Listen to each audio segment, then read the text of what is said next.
이슈를 골라 이해하기 쉽게 키워드로 풀어보는 뉴스픽 시간입니다. 보도국 박병준 기자 나와 있습니다. 네, 박 기자, 그 첫 번째 키워드는 뭘로 준비하셨습니까? 네, 첫 번째 키워드 숟가락 얹기 꼽아봤습니다. 요즘 신종 코로나 바이러스 감염자가 꾸준히 늘면서 여기에 대한 우려가 거의 폭발적인데요. TV, 신문, 포털 뉴스 할 것 없이 신종 코로나 관련 소식으로 온통 도배되다시피 하고 있습니다. 그런데 이런 상황을 아전인수격으로 이용하는 사례를 이야기해보려고 꼽아봤습니다. 먼저 문자 메시지를 보면서 이야기를 해보겠습니다. 격리시설 지정 취소, 시민 여러분들의 강력한 성원 덕분입니다. 자, 이 문자는요, 오는 4월에 천안시장 재보궐선거에 나가겠다는 예비 후보가 지난주 천안 시민 등 5천 명에게 발송한 겁니다.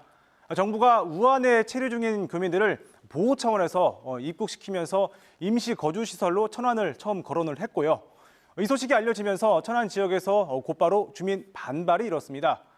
우여곡절 끝에 이튿날 임시생활숙소 대상지는 결국 아산과 충북 진천으로 결정이 됐는데 이 문자는 격리시설이 천안에서 아산과 진천으로 옮겨간 직후에 발송됐습니다.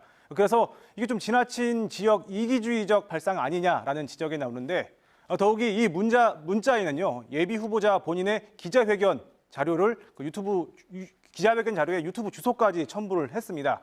그래서 신종 코로나 이슈를 선거에 이용하려 한다라는 비판이 나오고 있습니다.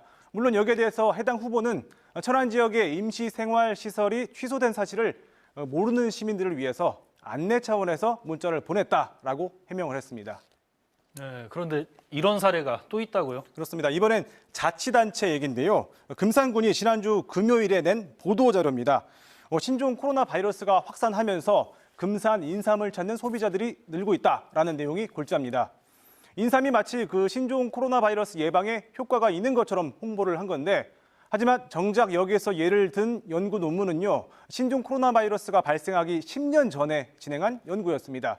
그 당시 유행했던 신종플루 그리고 홍삼액 섭취와의 연관성을 다룬 내용인데 내용은 홍삼액을 좀 먹은 쥐들이 그렇지 않은 쥐들보다 신종플루 감염 시에 체중 변화가 적고 생존율이 5배 정도 올라갔다라는 내용입니다. 물론 이 내용은요, 현재 유행하는 신종 코로나 바이러스에 대한 면역력과는 관련이 없습니다.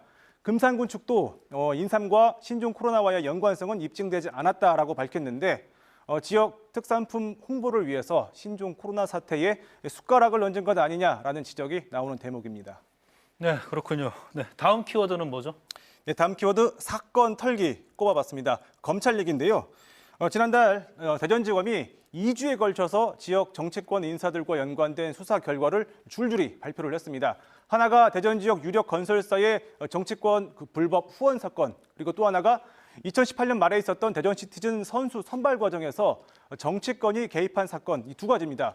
이 사건을 1월 22일과 30일 약 일주일 사이에 잇따라 기소를 하면서 언론에 보도 자료까지 냈습니다. 자, 먼저 유력 건설사의 불법 후원 사건입니다.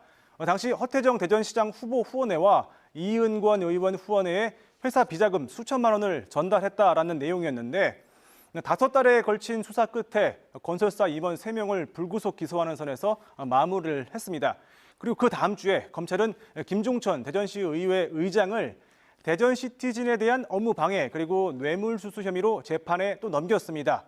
김 의장이 평소 알고 지내던 육군 중령 A씨의 아들을 대전시티즌 선수의 선발제도로 구단을 압박했다라는 게 기소 이유입니다. 그 대가로 A씨로부터 육군 참모총장 기념시계 그리고 2만 6천 원짜리 군남 양주까지 해서 총 7만 원 상당의 향응을 제공받았고 또 다른 지인을 군부대 내에 풋살장을 건설하는데 그 사업에 수주하도록 좀 부탁을 했다는 게 검찰 수사 결과입니다. 이 같은 검찰의 수사 결과에 대해서 김 의장 측은 혐의 대부분을 부인하면서 법정에서 사실관계를 다투겠다고 밝혔습니다. 그런데 사실 앞서 말씀드린 이 두 사건은요, 지난해 내내 언론에 오르내렸고 이런 기소 내용 역시 대부분 이미 한참 전부터 보도가 됐는데 검찰이 수개월에서 거의 1년 가까이 수사한 결과치고는 보도 내용과 좀 많이 나가지 않아서 썰렁한 느낌을 지울 수가 없습니다. 또 보기에 따라서는 좀 검찰이 손에 쥐고 있던 사건들을 오늘 있었던 부장과 차장 검사들의 그 인사 이동을 앞두고 급하게 지난주에 털어버린 것 아니냐라는 느낌도 드는데 어찌 됐든 간에 두 사건 모두 다음 달부터 재판이 시작될 예정인데 법정에서 앞으로 어떤 공방이 오고 갈지 주목됩니다. 지금까지 뉴스픽이었습니다.